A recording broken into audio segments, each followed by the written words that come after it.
My boyfriend belonged to the untouchables among the capital's elite, with a family fortune worth tens of billions. To test me, he spent 7 years never buying me a single gift, never spending a cent on me. Even a stop at a convenience store for condoms had to be split down the middle. Then, my mother fell critically ill.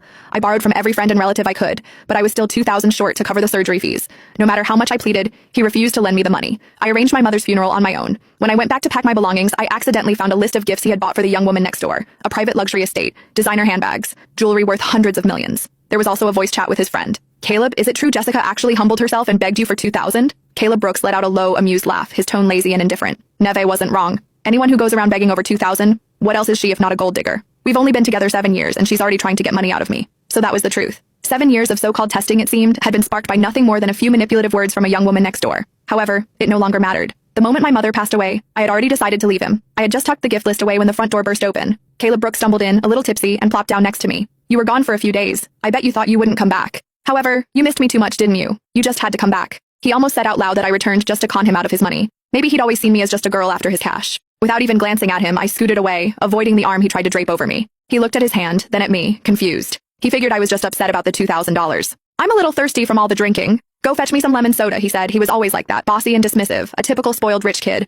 However, when he first pursued me 7 years ago, he pretended to be poor. He had me completely fooled. Jess, I've got nothing, and I can't promise you a future. However, we can work hard and make a good life together. I believed his honest face back then and agreed. I needed money, but I could get by on my own hard work. I was touched by his promise to work hard together. However, the longer we were together, the more I realized that he was not like everyone else. He would turn his nose up at anything cheap. He would make me do things that he could easily do himself. It all clicked when I saw him step out of a fancy car and into a swanky club, treated like a star. That was when I knew our relationship was built on lies. He was always afraid that I was just after his money. Caleb spoke up again, snapping me back to the present. If you need money in the future, just ask me. Don't use your mom's sickness as an excuse. You're not scared of getting what's coming to you, huh? His words seemed so silly to me now. I looked up at him with an icy stare. Would you actually give me the money if I asked? He paused, looking unsure for a moment. However then, as if proving a point, he gave me a mocking glance. Neve was right. You're only with me for my cash.